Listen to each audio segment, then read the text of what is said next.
आपका स्वागत है हमारे YouTube चैनल स्वास्तिक परिवार में। यहाँ हम आपके लिए हिंदू धर्म से जुड़ी जानकारियाँ, व्रत त्योहारों की कथाएं और पूजा पाठ की विधियाँ लेकर आते हैं।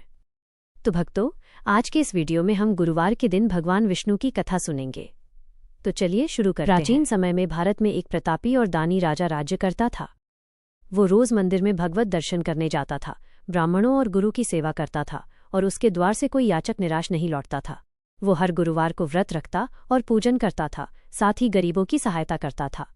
परंतु उसकी रानी को ये सब बातें अच्छी नहीं लगती थीं।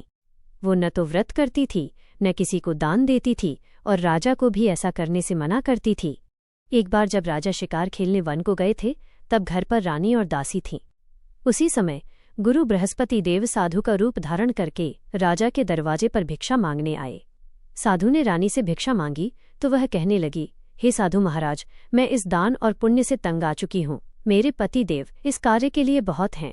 आप ऐसी कृपा करें कि ये सारा धन नष्ट हो जाए और मैं आराम से रह सकूं। साधु रूपी बृहस्पति देव ने कहा, हे देवी, तुम बड़ी विचित्र हो। संतान और धन से कोई दुखी नहीं होता, सभी इसे चाहते हैं। यदि तुम्हारे पास अधिक धन है तो भूखे मनुष्यों को भोजन कराओ, प्याऊ लगवाओ, ब्राह्मणों को दान दो, धर्मशालाएं, कुएं, तालाब, बावड़ी, बाग बगीचे बनवाओ, निर्धनों की कुंवारी कन्याओं का विवाह कराओ और यज्ञ आदि करो। इन कर्मों से तुम्हारे कुल का नाम परलोक में सार्थक होगा और स्वर्ग की प्राप्ति होगी। परंतु रानी साधु की बातों से खुश नहीं हुई। उसने कहा, हे साधु महाराज, मुझे ऐसे धन की आवश्यकता नहीं जिसको मैं अन्य लोगों को दान दूं और जिसे रखने संभालने में मेरा सारा समय नष्ट हो जाए। साधु ने कहा, हे देवी, यदि तुम्हारी ऐसी ही इच्छा है तो जैसा मैं बताता हूं तुम वैसा ही करना। बृहस्पतिवार के दिन घर को गोबर से लीप देना, अपने केशों को पीली मिट्टी से धोना, स्नान करते समय राजा से कहना कि वो हजामत करवाए, भोजन में मांस मदिरा खाना और कपड़े धोबी के यहाँ धुलने देना। इस प्रकार 7 बृहस्पतिवार करने से तुम्हारा सारा धन नष्ट हो जाएगा। ये कहकर साधु रूपी बृहस्पति देव अंतर्ध्यान हो गए।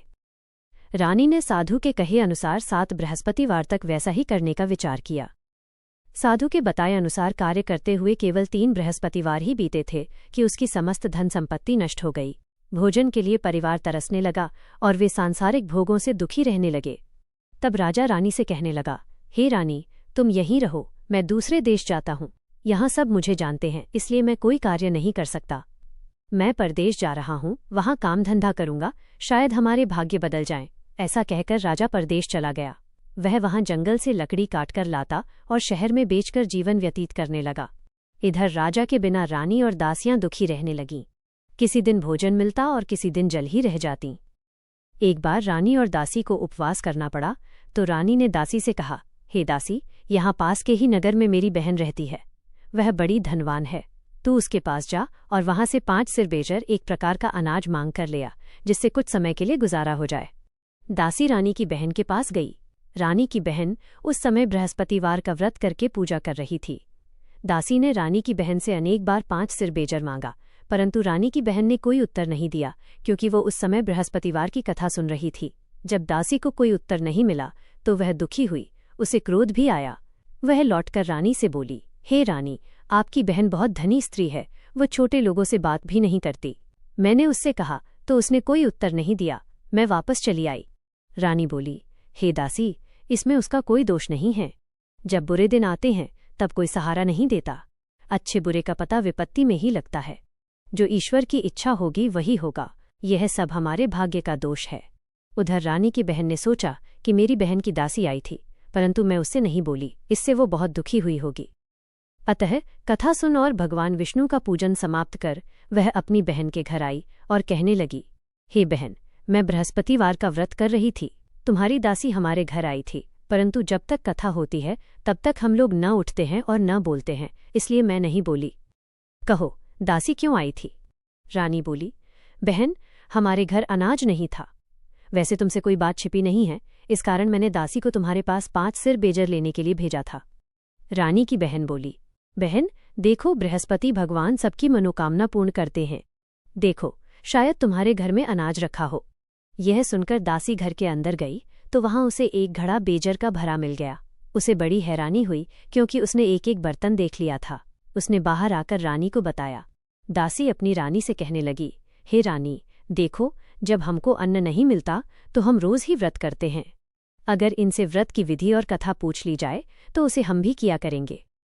दासी के कहने पर रानी ने अपनी बहन से बृहस्पतिवार व्रत के बारे में पूछा।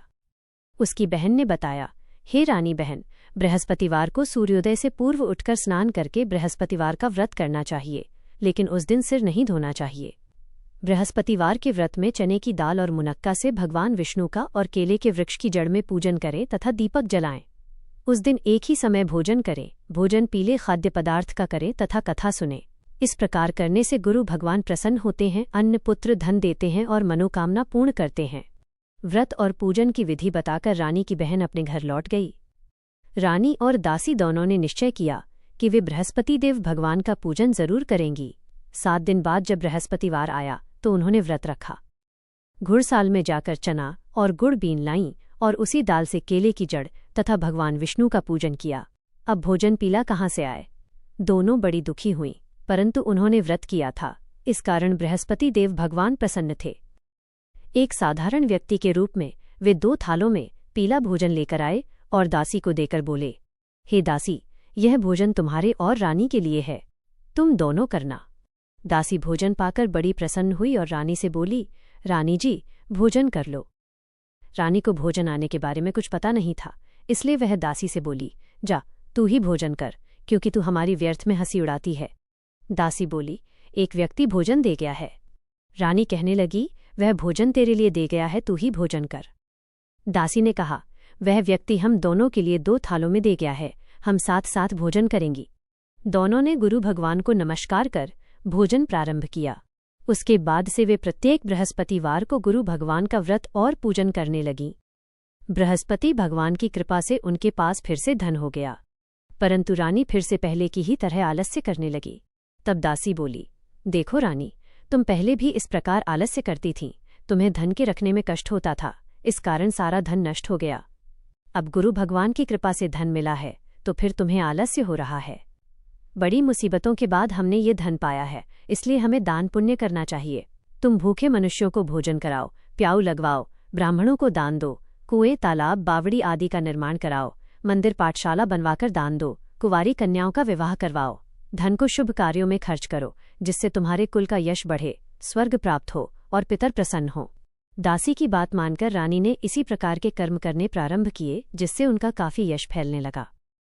एक दिन रानी और दासी आपस में विचार करने लगीं कि न जाने राजा किस दशा में होंगे, उनकी कोई खोज खबर नहीं है। गुरु भगवान से उन्होंने प्रार्थना की और भगवान ने रात्रि में राजा को स्वप्न में कहा, हे राजा, उठ, तेरी रानी तुझको याद करती है, अब अपने देश को लौट जा। राजा प्रातःकाल उठकर जंगल से लकड़ियां काटकर लाने के लिए जंगल की ओर चल पड़ा। जंगल से गुजरते हुए वो सोचने लगा कि रानी की गलती से उसे कितने दुख भोगने पड़े। राजपाट छोड़कर उसे जंगल में आकर रहना पड़ा और लकड़ियां बेचकर गुजारा करना पड़ा। उसी समय उस जंगल में बृहस्पति देव एक साधु का रूप धारण करके आए और राजा के पास आकर बोले, हे लकड़हारे, तुम इस सुनसान जंगल में किस चिंता में बैठे हो, मुझे बतलाओ। यह सुनकर राजा के नेत्रों में जल भर आया और साधु की वंदना कर बोले, हे प्रभु, आप सब कुछ जानने वाले हैं। इतना कहकर राजा ने साधु को अपनी संपूर्ण कहानी सुना दी। महात्मा दयालु होते हैं, वे राजा से बोले, हे राजा, तुम्हारी पत्नी ने बृहस्पति देव के प्रति अपराध किया था, जिसके कारण तुम्हारी ये दशा हुई है। अब तुम किसी प्रकार की चिंता मत करो, भगवान तुम्हें पहले से अधिक धन देंगे। देखो, तुम्हारी पत्नी ने बृहस्पतिवार का व्रत प्रारंभ कर दिया है। अब तुम भी बृहस्पतिवार का व्रत करके चने की दाल व गुड़ जल के लोटे में डालकर केले का पूजन करो, फिर कथा सुनो। भगवान तुम्हारी सब मनोकामनाओं को पूर्ण करेंगे। साधु को प्रसन्न देखकर राजा बोला, हे प्रभु, मुझे लकड़ी बेचकर इतना पैसा भी नहीं बचता जिससे भोजन करने के उपरांत कुछ बचा सकूं। मैंने रात्रि में अपनी रानी को व्याकुल देखा है, मेरे पास कोई साधन नहीं जिससे समाचार जान सकूं। फिर मैं बृहस्पति देव की क्या कहानी सुनूं? मुझको तो कुछ भी मालूम नहीं है। साधु ने कहा, हे राजा, तुम किसी बात की चिंता मत करो। बृहस्पतिवार के दिन तुम रोजाना की तरह लकड़ियां लेकर शहर में जाओ। तुम्हें रोज से 2 गुना धन प्राप्त होगा, जिससे तुम भली भांति भोजन कर लोगे तथा बृहस्पति देव की पूजा का सामान भी आ जाएगा। इसके बाद राजा ने साधु के कहे अनुसार बृहस्पतिवार का व्रत किया। व्रत करने से राजा के दिन सुधर गए। इसके बाद वो अपनी रानी के पास गया और फिर दोनों आनंद से जीवन यापन करने लगे। हमें इसलिए उम्मीद सुख है समृद्धि की कि आपको कामना हमारा करने ये वाले वीडियो मनुष्यों पसंद को आया होगा बृहस्पतिवार का और व्रत इससे करना आपको चाहिए हिंदू धर्म और बृहस्पति देव की पूजा करनी पाठ से चाहिए। जुड़ी नई व साथ ही उपयोगी जानकारी बृहस्पतिवार मिली व्रत की होगी। कथा सुनना चाहिए। अगर आपको हमारा वीडियो अच्छा लगा हो तो लाइक, शेयर और सब्सक्राइब जरूर करें और साथ ही घंटी का बटन दबाएं ताकि हमारे आने वाले हर नए धार्मिक वीडियो की सूचना आपको सबसे पहले मिले। फिर मिलेंगे अगले वीडियो में एक नई आध्यात्मिक कहानी और भक्ति भरे संदेश के साथ। जय श्री राम। जय